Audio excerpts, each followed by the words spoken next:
आणि सर्व दिव्यांगांच्या माध्यमातून सन्माननीय बच्चू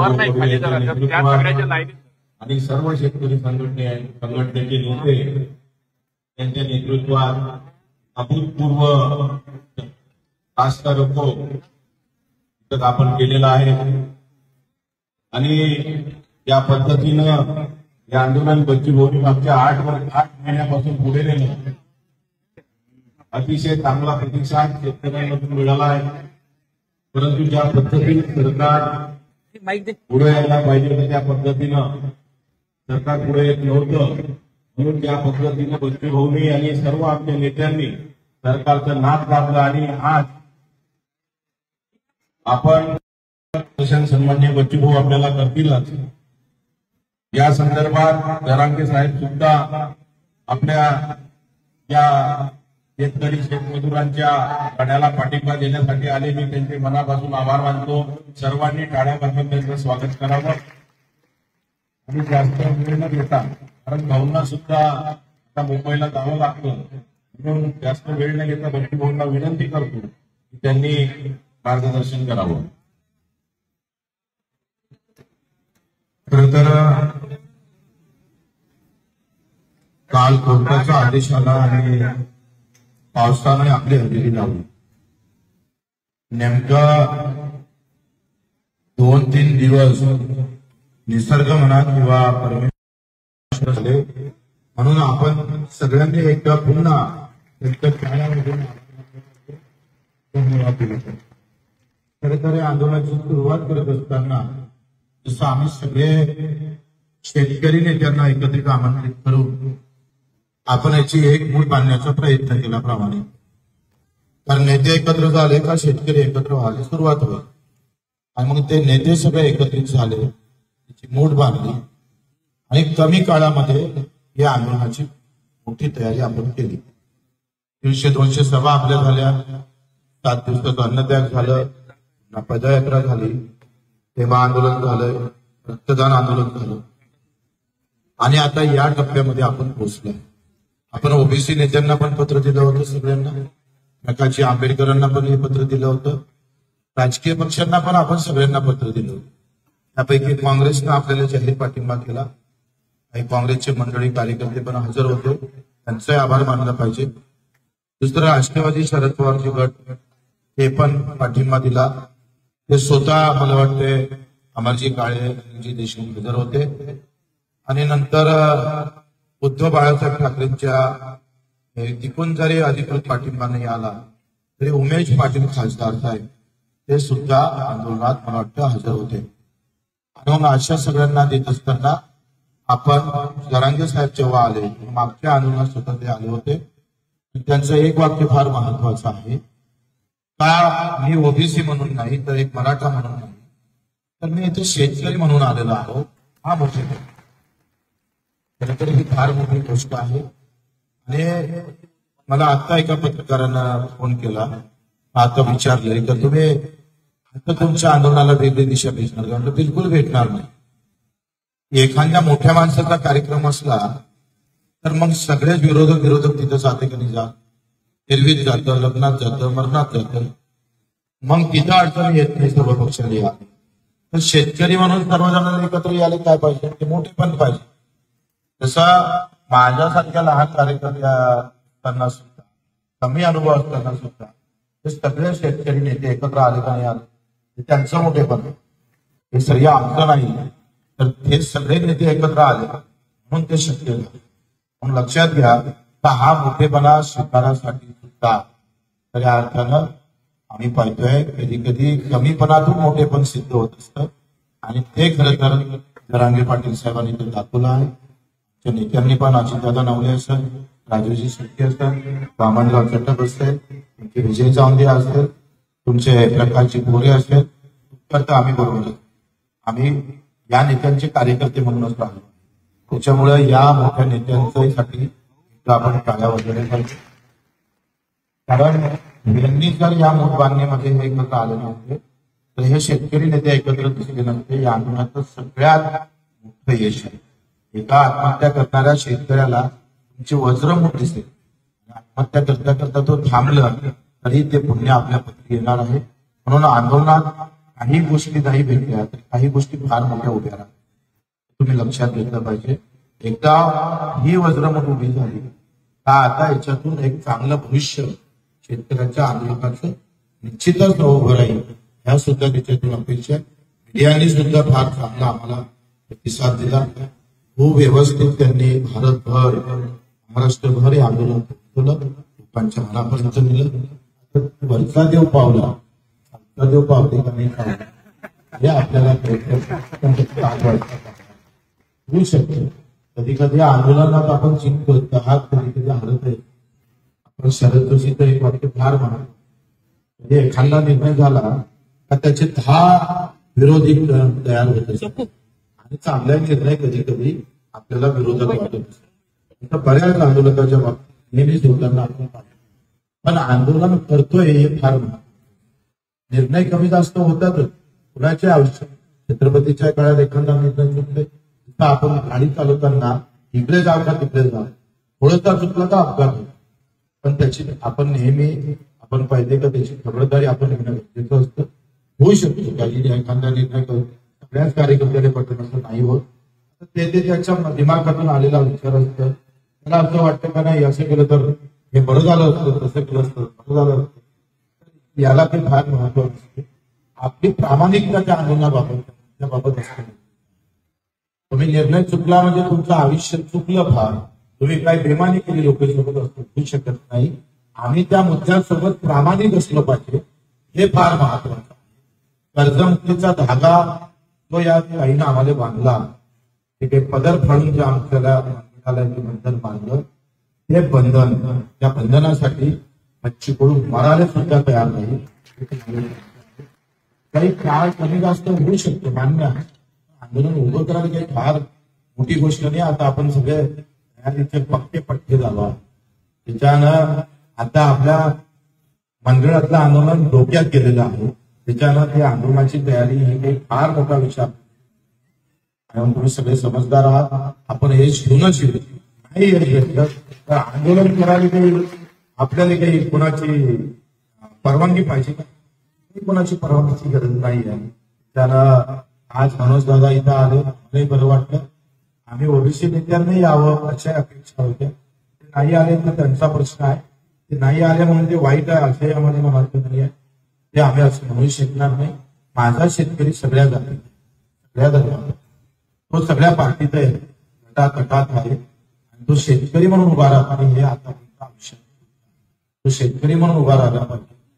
या पद्धतीनं सगळ्या नेत्यांनी विचार केला. मनोज दादांनी आज विचार केला का मी जरी एका मराठासाठी लढत असलो तरी सुद्धा माझा मराठा सुद्धा शेतकरी आहे आणि ओबीसी हा शेतकरी दुखी आहे एवढं समजून ते इथं येणं ही फार त्यांचं आभार मानतो. त्यांनी सुद्धा येणाऱ्या लढ्यामध्ये आपण निश्चितच पुढची बैठक आपण घेऊ कशा पद्धतीनं लढता आला पाहिजे.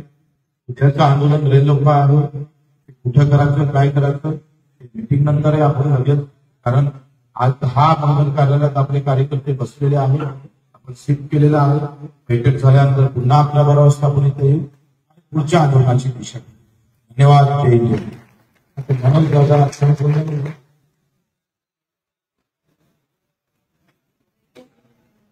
आजच्या या आंदोलनासाठी मनोज दादा जरांगे पाटील आले आणि त्यांनी एक प्रकारे शेतकरी आंदोलनाला पाठबळ देण्याचा निर्णय घेतलेला आहे.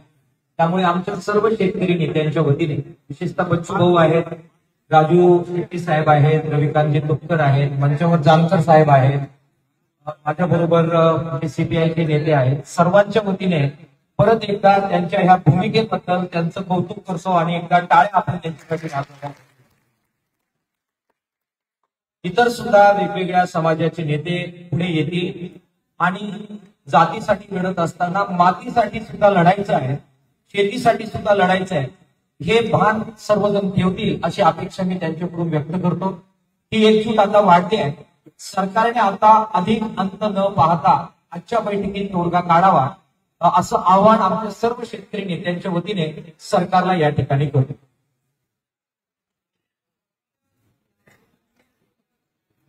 मनोज दादा जरांगे पाटलांना मी विनंती करेल की त्यांनी आपल्या सर्वांना संबोधित करा.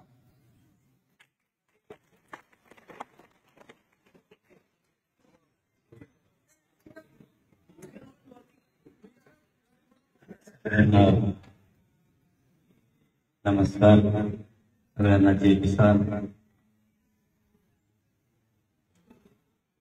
मी इथं आलोय शेतकऱ्याचा पुत्र, शेतकऱ्याचा मुलगा म्हणून. मी कधी माझी बाजू लपून ठेवत नाही. ते मागचे कोण बडबड करते त्याला बाहेर हाकून द्या, नाही तर बस. तुमच्या या असल्या चुकीमुळं काय होतं ते सुद्धा कालचं सांगतो मी तुम्हाला. त्यांना पहिलं बाहेर काढा, नाही तर गप्पा साधा. काल बच्ची हो ज्यावेळेस सांगत होते, तुम्ही शांत न ऐकल्यामुळं तुमच्यातलं आणि नेतृत्वातलं काय दुरावा होतो शब्दात हे तुमच्या लक्षात नाही. आंदोलन कोणत्या वळणावरती आहे, नेतृत्व करणारे तुम्हाला काय सांगायले, तुमच्या ह्या आरड्यामुळं गोंधळामुळं तुम्हाला कळत नाहीये भूमिका काय आहे. तुमच्या गोंधळामुळं तुम्ही ऐकलं नाही. कारण आम्ही काल ते बघितलं, बच्चू भाऊ सांगत होते आज त्या लोकांना मिळत लागत नव्हता काय चाललंय. कारण तुम्ही तुमच्या त्याच्यात दंग होता. एखादी मोठी लढाई जिंकायची, आपण किती संयमानं शांततेनं काय शब्द केले, त्या शब्दाचे काय प्रयोग आहेत, त्याचे किती अर्थ होते, आपल्याला कसं आंदोलन पुढे चालवायचं हे जिंकायचं कसं. कारण मूळ गाभा आंदोलक असतो.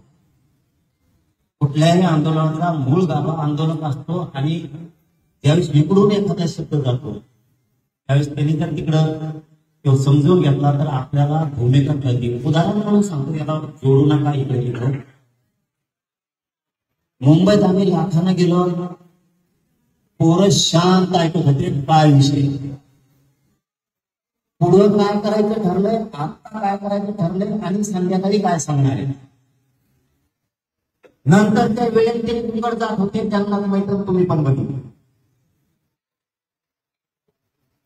त्यामुळे आंदोलनाचा मेन गाभा आंदोलन असतं हे कोणी विसरू नका. नसता नेतृत्वाचा काही उपयोग होत नाही.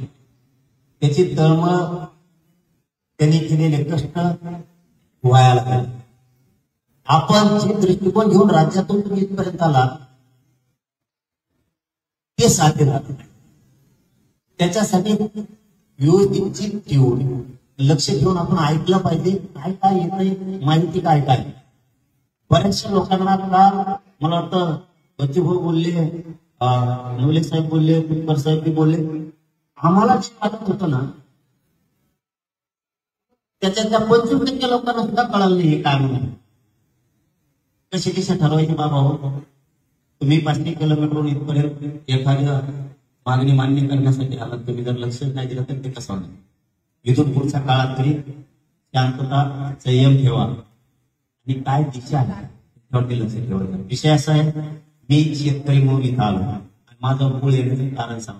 मी आजारी आहे, मला आणखी त्रास. मी काल ते 6:30 वाजता बघितलं, डाव टाकला. म्हणलं आपण घरात नाही झोपू शकत. मी तुपकर साहेबांना फोन केला आणि त्यांना सांगितलं की बाबा मी गोळ्या औषध घेऊन निघतोय. 7 वाजता मी पहिला फोन बच्ची बोला केला असेल निघतोय म्हणून. कारण ते दम निघत नव्हता, कारण त्याच्यातून आम्ही आलो. आता टप्पा कसा असला पाहिजे आणि आता आंदोलनाची भूमिका काय असली पाहिजे. टाकलेलं सरकारचं षडयंत्र, डाव कसा मोडायचा तो प्रति डावानच मोडावा लागेल तरच आपण यशस्वी होऊ. आपण मात्र आता फुकट निघलं पाहिजे म्हणून आम्ही आलो.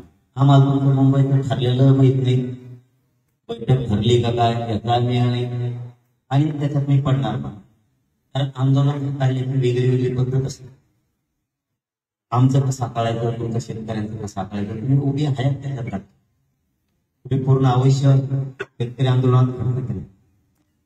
कोणत्या टप्प्यावरती थांबायचं, कोणत्या टप्प्यावर नाही थांबायचं त्याचं ज्ञान तुम्हाला आहे. त्याच्यामुळे मी काय उगं तुम्हाला सल्ले देत बसायला देऊ शकत नाही. मी सांगायचं जा नका जाऊ. शेतकऱ्याच्या आंदोलनातला टप्पा मला माहित नाही, मी तो शिकतोय. मी मागे सांगितलं की 2 तारखेला बैठक लावली, त्यांच्या सगळ्याच्या संमतीनं यंत्रवलेला रद्द करून टाकले. म्हणून 2 शेतकऱ्यात गट दिसता कामा नाही. त्याला काय अर्थ आहे लढायचं शेतकऱ्यासाठी? बंद करून टाकलं. मी यासाठी बोलली होती तुम्हाला, खरं सांगतो 2-4 मिनिटापेक्षा जास्त बोलणार नाही. मी यासाठी लावली होती. सगळे अभ्यास तज्ञ संघटनेचे सगळे संस्थापक अध्यक्ष बोलवले होते. ते लढायचं कसं सांगा, कारण माझ्याकडे एकच गोष्ट आहे, पब्लिक आहे आणि मी इमानदारीने लढतो. हा कसाचा आपला पत्ता नाही, ते आहे त्याला पण आपण नीट करतो आपल्याशिवाय आपला घोडे लावल्याशिवाय हे नीट नाही होत. नाही तर न्याय नाही ना फी नाही ना काही नाही, असंच या असेच जा, अशा स्वरूपाचे. त्यामुळं यांच्याकडून समजून घेऊन एक बाजू यांच्याकडे दुसरी ग्राउंड लेवल आपण सांभाळून असं ते होतं, पण ते रद्द करून टाकलं. तो विषय संपला. कालचा विषय खूप वाईट वाटला, कारण पहिल्याच दिवशी जर सरकार हे डाव टाकतंय, आपण 100% साथ दिली पाहिजे म्हणून इथपर्यंत आलो. बाकी काही उद्देश नाही, उद्देश वाटू द्या काय वाटू द्या. आम्ही आहेत म्हणलं भाई, बच्चे बोलत चांगला माहिती आहे, आहेत म्हणलं की आहेतच ना. पण आता ते मुंबई फिरवायचं काय मी सांगत नाही. ते मला आता बोलता बोलता म्हणले तुम्ही त्याला मुंबईला कोणाच त्यांच्या तिकडे काय त्यांना का रोग आला इकडे, त्यांच्या पायामुळे का डिझेल लागत आहे का राखेल लागत आहे, त्यांना टाकायला पैसे नाही. सगळं आमचं दाबाळ आणलंय तिने आता बोलत सगळ्या गोष्टी आहेत ना त्यांचं. त्या निर्णयात मी पडणार नाही, मी वितुष्ट आणणारा पोरगा नाही, असं ठरलंय. त्या पद्धतीनं येऊ आपण. आता आम्ही जाऊ दे, पण नाही सांगतो. चलो, धन्यवाद तुम्हाला सगळ्यांना. शुभेच्छा. ताकदीनं लावून करा. राज्यातल्या शेतकऱ्यांना न्याय देण्याची ही पहिली वेळ हे मी पहिलीच बघितलं. सगळ्या शेतकरी संघटनेचे पात्र एका जागेवर आले. न्याय मिळाला काही वेळ लागेल, काही लागेल. कारण हे जे चित्र राज्याने बघितलं ना, हे 10-15 जणांशी गोल बसलेले तिथं त्यांची जिरली. कारण हे एकमेकात बसत नाहीत, पोकर खेळायला पाहिजे. तर ते मनभेद सगळ्यातच असते. ते येऊ नको पुढे येऊ, तेवढे पुढे जाईल का काय, पुढे जाऊ. पण शेतकऱ्याचा न्याय मिळत ना, हे पावा बघतो. आपल्या ते थोडी आता मानपानाच्या फोटोच्या मीडियात मीच पाहिजे, दिवस कसं काय बोलला वैयक्तात, मला बोलायला दिलं नाही, माईकच माझ्या डांगाला बघून कसं काय फळडा, पण फळडा तिला डोंगर करून शेतकरी आपल्याला खोडी पडल्या पाहिजे. एक जण करते ना, बळ द्यायचं मोकळं व्हायचं. आता शेतकऱ्याच्या पुढे एवढं स्वप्न बघायचं. आपण ते मानपानापासून सगळ्यांनी लांब जा. मला वाटतं गेले सगळे शेतकरी संघटने परत त्यांचं कौतुक करायला पाहिजे की ते सगळे मानपान सोडून त्यांचे पद प्रतिष्ठा सोडून एका जागेवरती सगळे उभा राहिले. नक्की यशस्वी करा. आम्ही आहे. धन्यवाद. धन्यवाद मनोज दादा. या पद्धतीनं तुम्ही शेतकऱ्याच्या या लढ्याला बळ दिलं. निश्चितपणे हा लढा यशस्वी झाल्याशिवाय राहणार नाही.